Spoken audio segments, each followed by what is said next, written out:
is it going, Panthers Nation? Carolina Dad here, your host of the Two Growls, One Roar podcast back. I hope you are enjoying your bye week, or you enjoyed the bye week if you're just now tuning in. This is my first video episode since my reaction episode to our loss against the Miami Dolphins.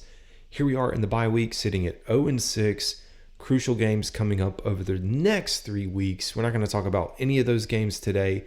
I wanted to take some time while we sit in the bye and don't have any action to take a look at some of the stats and numbers that I've been pulling. So I've been wanting to do this. Finally, 6 games in, I was able to sit down, catch my breath, and pull up some of the data that I wanted to get to take a look at the Panthers and the health of the team, because it's one thing to have this feeling that we're terrible and know that we're bad or say that we are, but being able to go into the numbers and see where the issues lie and what we're seeing and actually being able to put that behind data is something I wanted to do. So I also thought about doing a kind of a checkpoint or grading system for the Panthers, like A, B, C, D for the players. I'm going to pass on that until we get to the midway point of the season, so like game 8 or 9. So I'll pass on that for today.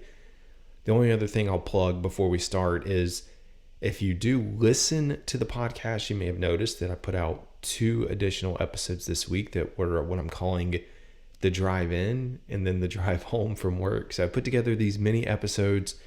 Part of doing this is trying to figure out, like, how do I get the content out to talk about the things that happen during the week or in between games or reactions and things. So they're like 9 or 10 minute episodes. Audio quality is different because it's through my AirPods. Anyways, I plan to do a few more of those as we get through this, but let's go ahead and dive in. So this past week, I sat down and I was like, are we really as bad as we are on paper? Yes, we're 0-6, but I was like, what does this actually look like? So I sat down to look at our offense. So I was like, let's start with the offense and look at the production that we've had. So through 6 games, we put up 112 points. There's this narrative that's been building that the Carolina Panthers are one of the better offenses in the NFC South. And I say that because we've scored more points than the other teams. Like, okay, Falcons and Saints, yeah, wow, we scored more points than them, and then the Bucs had the bye. So you throw that in, and I'm like, I'm not that impressed. And there's a few reasons why. 2 of our scores, so 2 of our offensive, well, I guess 2 of our scores came as defensive touchdowns. So the 2 pick sixes, one against the Vikings and one this past week against the Dolphins. You remove those, and yeah, we're not there at the top of the NFC South. So I just throw that out there. Yeah, I know it counts, but isn't really our offense. So we scored 10, 17, 27, 13, 24, 21, 112 points, averaging about 18.7 points per game. Now, when we talk about garbage time scoring, it's really scoring that happens when you're down by a lot. And so when I go back and I look at the breakdown of scoring by quarter, so this is the scoring that happens every single quarter, breaking it down. So we've scored 27 points in the first quarter, 33 in the second, 6 points in the third quarter. Not 6 points in one game, 6 points the entire third quarter. That's 2 field goals, one against the Falcons and one against the Saints. Terrible. So in the last 4 games, we have not scored a point in the third quarter. Fourth quarter is your garbage time scoring, 46 points. 41% of our scoring comes in the fourth quarter, and that's for multiple reasons.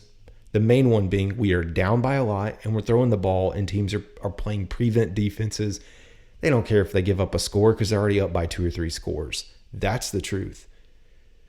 First quarter, we've looked okay. I'd say we're, really the first half, I wouldn't say it's great, but we're averaging almost 10 points in the first half. That's not stellar. We're not going to run anyone off the field with that type of offense, but scoring wise, like, I'm okay with that. If you can get 25 points per game, you'd love to see a little bit more in the first, second. I'd love to see any and all scoring, like, just score a little bit in the third quarter. Like, please, something. Now, there's a few things that I take away from this. One of them being we are not making adjustments. Like, over the last 4 games to not score any points in the third quarter coming out of halftime shows it's part of the reason I think that Frank Wright's passing on the play calling, or has passed the play calling on to Thomas Brown. I think it goes well beyond just passing it over to him. I think he's passing it off for, kind of to save face, because now he's got this buffer and cushion. So even if we do lose, now you've got Thomas Brown calling. And so it's like, oh yeah, well, he's just learning. And so he's got a little more leeway there, in my opinion. And also, I don't know, maybe Tepper was like, hey, you need to make this change. We've seen how involved Tepper is in running this team, or attempting to help run the team and make decisions. One thing about, the staggering of this is Frank Wright did not know Thomas Brown heading into the season. And if you're new to just following along in the NFL and hiring, it's just like the real world. In these situations, you usually hire someone that you know about or know of, or you've heard through the grapevine, about so-and-so. Frank Wright and Thomas Brown did not know each other at all coming into this season. So it was a learning curve, just working-wise relationship and then offensive scheme. So I do think with him turning over the keys, what we would like to see is more of that Sean McVay offense, explosive plays that we would anticipate. And I don't think we're going to get many of them with the playmakers we have on this team. But we'll see where this goes, and hopefully it's in a positive direction. Where we get into some issues, there's a few things. Points off a turnover. That's a momentum killer. It's a game killer. We have scored 20 points off of turnovers. So out of the points that we scored, 14 of those have been off of actual pick six touchdowns. So we're not really doing a lot when it comes to getting turnovers, but then getting a turnover. Getting a turnover and scoring a touchdown is fantastic, but you get a turnover wherever it is and then convert that into points. That's a positive that you want to have. On the flip side of this, our opponents, 45 points off of turnovers. Falcons game, prime example where we lost, gave up 17 points off of turnovers. The Vikings, we know we gave up 7. And then the Detroit Lions dominated us, 21 points. So all of our turnovers turned into touchdowns against them. The one game that we actually we won in terms of, points off of turnovers was the Minnesota game, where we had 10 points off of turnovers. Vikings had 7. So offense isn't fantastic. 18 points a game. I think we're like 25th in the league. You take away the 2 defensive touchdowns and you're even worse. I think we're like 30th or 31st, 16 points a game. Anyways, defense is just terrible. And part of that is the turnovers. So giving the team the ball in prime field position. We looked at how many points they scored off of it, but breaking this down, we just can't stop anybody. In the first quarter, we've looked fantastic. We've shut out the Dolphins, Vikings, and Falcons in the first quarter. And then outside of that, the Saints and Seahawks scored 3 points. So it's like, you can't really ask for much. Detroit Lions, however, 14 points. So we're only giving up right now, averaging 3 in the first quarter. Second quarter is where, things start to come alive. We know the Dolphins toasted us, but teams are scoring about 10 points. When you compare, so if you look at our first half offense versus first half defense, so we're scoring around 10 points, giving up around 13 to 14 points, really closer to the 13-point range. And you take those two and you're like, okay, 10 to 13, and we've seen a lot of close games going into the half. And so, we're in a lot of the games. Second half is where things fall apart. As we've seen with our inability to score coming out of the half, we also have an inability to make adjustments on the defensive side of the ball. So we're giving up about a touchdown in the third quarter, and then fourth quarter about 10 points per game. Fourth quarter is killing us. We give up. And this is what we've seen. We know that this has happened because we have been in close games, and then there's that, moment, key play, whatever it is, turnover that turns into points for the other team, and then we're deflated, and that's ball game. Falcons, we gave up 14, Saints 7, Seahawks 15, none to the Vikings. Lions and Dolphins both gave up 2 touchdowns. Now, when we talk about scoring is a big issue as far as stopping teams from scoring. We are giving up 31 points per game. 31 points per game, worse than the league. When you look at the yardage that we give up, the yardage isn't that bad. So then I was like, well, like, are we giving teams really good field position? Like, are they just starting in prime position? And maybe that's why we're giving up the points. We know we get the turnovers. It's not that big of a difference. So on average, through 6 games, again, our starting field position is our own 27. The opponent's average is on their own 33. So you're like a 6-yard difference. We've only had 2 games where we've won kind of the starting field position battle. That was against the Saints, and we only had a 2-yard advantage. And then against the Vikings, we had a 3-yard advantage. The other games, and the Seahawks had a 2-yard advantage over us. So those are the closer ones. Falcons had an 11-yard advantage. I mean, that's a first down. Lions had a 17-yard advantage over us. They started on their own 41 versus us starting on our own 24. And then the Dolphins had about a 10-yard advantage as well. So, you know, in the grand scheme of things, no, it's not a big difference, but those 6 or 7 yards mean everything. Every single inch, as we've seen week after week, whether it's a first down, whether it's, you know, trying to get a touchdown, every inch matters. So you take that, bottle it up, and you're like, okay, well, let's talk about just the plays and the play calling and the number of plays. And this is the real eye-opener. Number of pass attempts, 241 for the Panthers. Number of rush attempts, 144. 385 total plays on offense. Let's break it down. That's 62, almost 63% of our plays are passes with a rookie quarterback and about 37% rush attempts. That's just not a, you know, going to set up your rookie quarterback for success. The Seahawks game partially made this lopsided, but if you go back and look, we really haven't been a balanced team. We've only been balanced about twice. The Falcons game, 38-32 as far as passes to rushes. Vikings was 32-31. Then you go back and like Saints, of course, Seahawks, Lions, and Dolphins, much more pass heavy. And again, in these situations, we are down by points. We've got it, or we assume we have to throw the ball. We can't run the ball to try to get back in the game. And we turn into a passing team. Where the issue lies is on the other side of the ball. On the defensive side of the ball, the teams that we were playing are very well balanced. This bye week from Frank Wright has been all about self-scouting. So I hope they're doing some self-scouting to take a look at their tendencies and to see just how many passes they're calling. And I think Thomas Brown will recognize this, or hopefully he will recognize this as we get into this and he starts to take over the play calling. But opponent-wise, the average, or they've had about 170 passes to 178 rushes. I mean, couldn't really be any more down the middle. 348 total plays.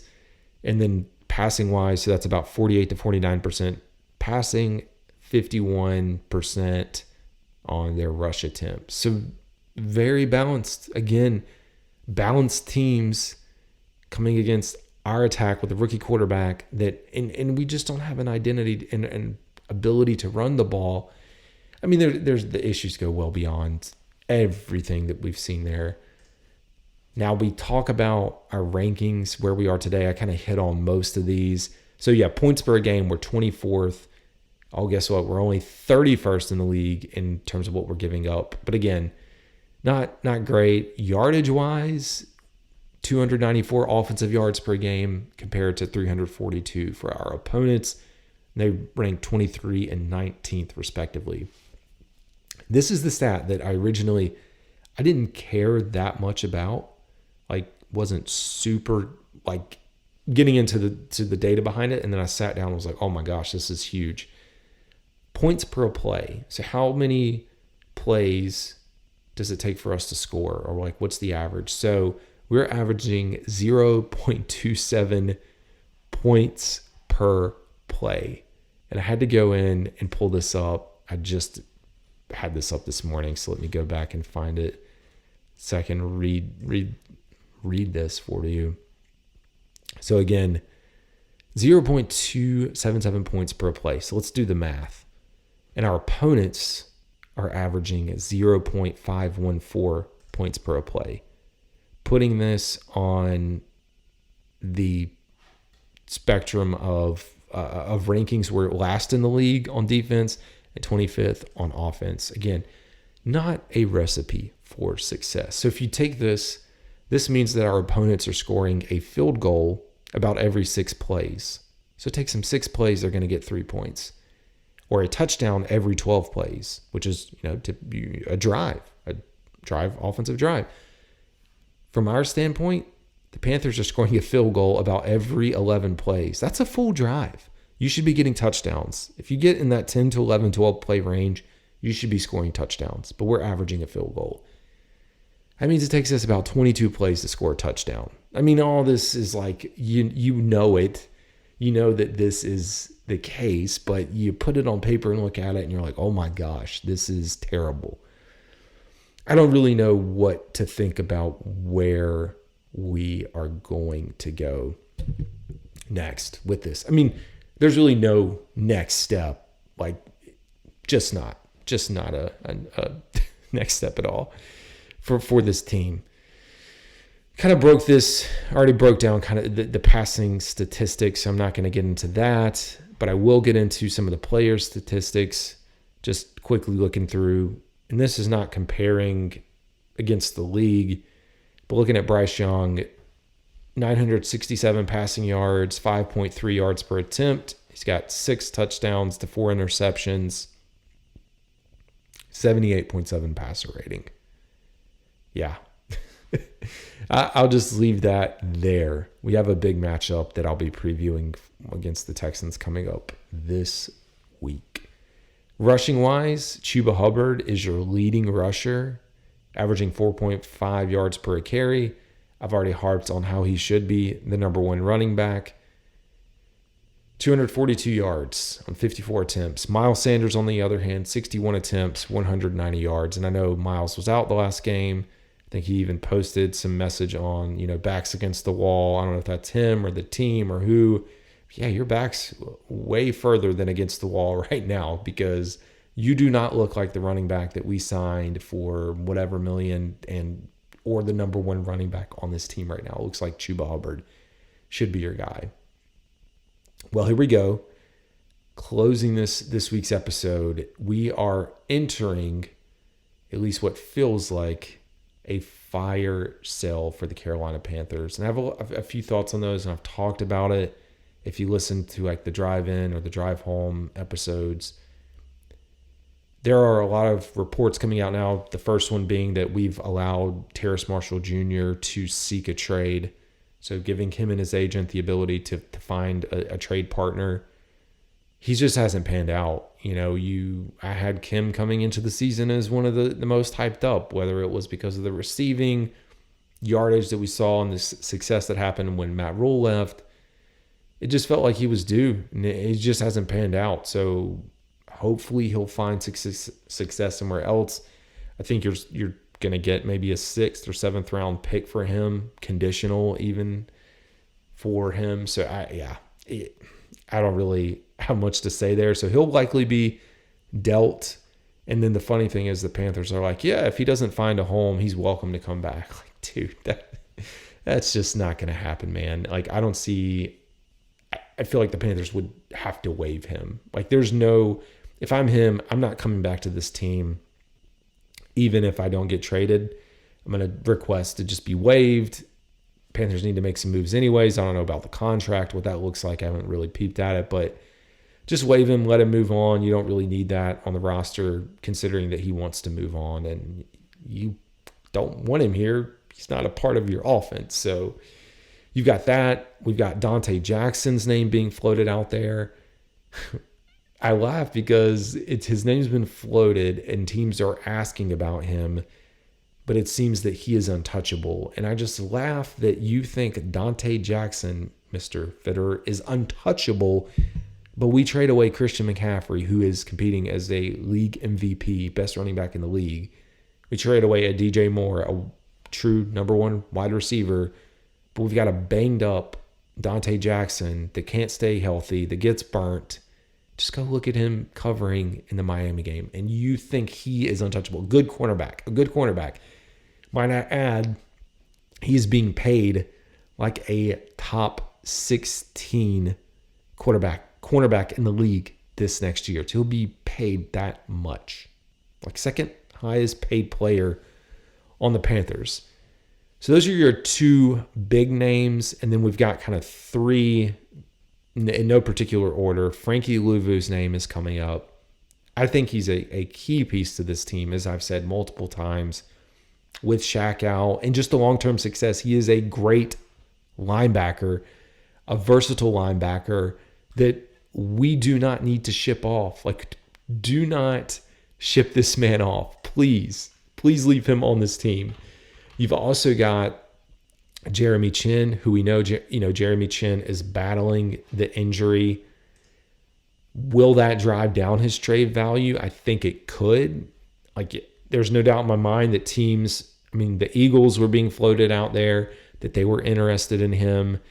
With the injury happening, it seems like he's going to be here. I don't think he's going to get moved because, it's kind of a gamble to bring him on right now, which there may be a team that says, hey, we're going to take that gamble. We know that the type of player that he is when he is healthy. And so let's go ahead and just get him and do that. Can't really go there or give you, where this is going to land. And then Brian Burns. So Brian Burns, and in my mind, I think he's safe. And I will continue to say it does not make any sense at all for us to trade him, considering what has happened over the past few trades that Scott Fitter's been a part of, where we just haven't landed. We just haven't landed with the pick.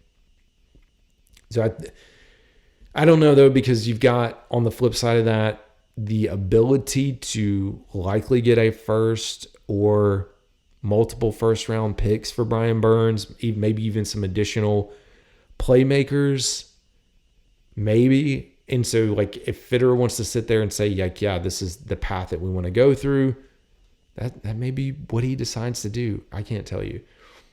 So you've got this other, and I'm scrolling if you're watching, probably what are you doing? I'm over here scrolling because I was trying to find a tweet where I asked people to give me their input, and I can't find it, which is fine. But I did find another tweet. So somebody tweeted out and they said, in 4 years, will Bryce Young be a top 10 quarterback? And then he gave a list and he says, it's a tough list to crack. Mahomes, Tua, Allen, Herbert, Hurts, Stroud, Lawrence, Burrow, Dak.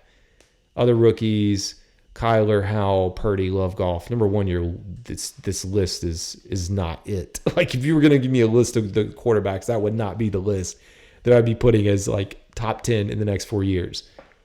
I responded, though, and I said, number one, 4 years is a really long time. So 3 years ago, Deshaun Watson led the league in passing. 4 years ago, Jameis Winston led the league in passing. And then if you think about just over the last few years, 2 to 3 years ago, people would have told you that Russell Wilson or Dak Prescott were the future. I think it's just way too hard to even predict or mention or think if Bryce Young is going to be a top 10 quarterback, because things shift and change. The only two out of this list that I would even feel safe saying maybe, or not maybe, that I would put up there right now are Mahomes and Burrow.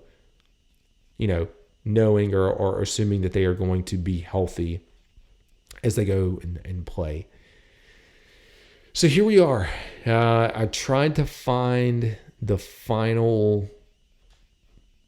tweet here, and here we go. Thank you. I found it. So Roll Coverage Pod said, where would I rank our secondary versus NFL teams? Oh my gosh. I would say a fully healthy secondary. We know we're down at, in the safety room. We know we're down in the quarterback room. I should say, yeah, when healthy, I would say, this is me thinking J.C. Horn's out there locking down folks, and we've got Von Bell and Xavier Woods, and I think Sam Franklin's even doing his great, and CJ Henderson. People don't want like that. And Dante Jackson. Like, I'd say top 15. Definitely cracking the top 15 when healthy. When not healthy, though, top 30. Like, number 30 through 32. We were at the bottom of the league. We saw that last week with... Here's the thing. You have the injuries at safety, and we bring up someone from the practice squad that was recently signed over Jamie Robinson, rookie, who was drafted as a safety out of Florida State. That tells me all I need to know about Scott Fitter and this front office and their inability to scout and find NFL talent. So that's it. The other question was, how would I rank our wide receiver group? Oh, man, bottom. Adam Thielen is your one shining moment, cracking top 10 in yardage. He is over-delivered by a long shot, and I hate it for him because this has been a great, fantastic year for him, Pro Bowl caliber year. If he had a true number one paired with him, I can only imagine how successful he would be or would have been. So, yeah, I would say we have the 31st or 32nd. We were worse than the league. Like, I'm not going to, peg us up any higher.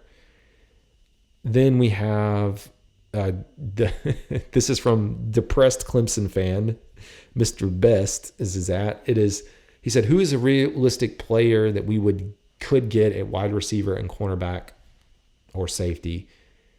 There's a lot of rumors, and whether it's Judy or whoever it is, it doesn't feel like the Panthers are going to make a move to trade someone unless we're trading a player. I don't see us giving up draft capital. We are in a spot where we've given up too much. So, like, going out and getting someone, I don't know that we'll get the big splash player because it sounds like Devontae Adams is going to stay put, that the Raiders aren't going to dish him, no matter, even though he's not happy. You have that. And cornerback and safety, I think the team, there's just not a lot out there. And we know part of the reason that we lack the depth is injuries. And so players are going to be getting healthier. Hopefully J.C. Horn's coming back, Von Bell, Xavier Woods, that we get these guys back. So I don't think we make a move to bring someone else like, yeah, we'll keep making these weird practice squad acquisitions and changes. But I don't really see us like, hey, let's go out here and try to land someone. We are in a, like I said, sell mode. So I see us selling more than bringing someone on if it wasn't through free agency or like someone that's waived. It's like heading into the off season. That's where we really will sit down and start evaluating the roster, and partly what I'll be doing as we close out the year, because I don't know that we're going to have that much to talk about. All right, y'all. That is all I got for today. This is Carolina Dad. See ya.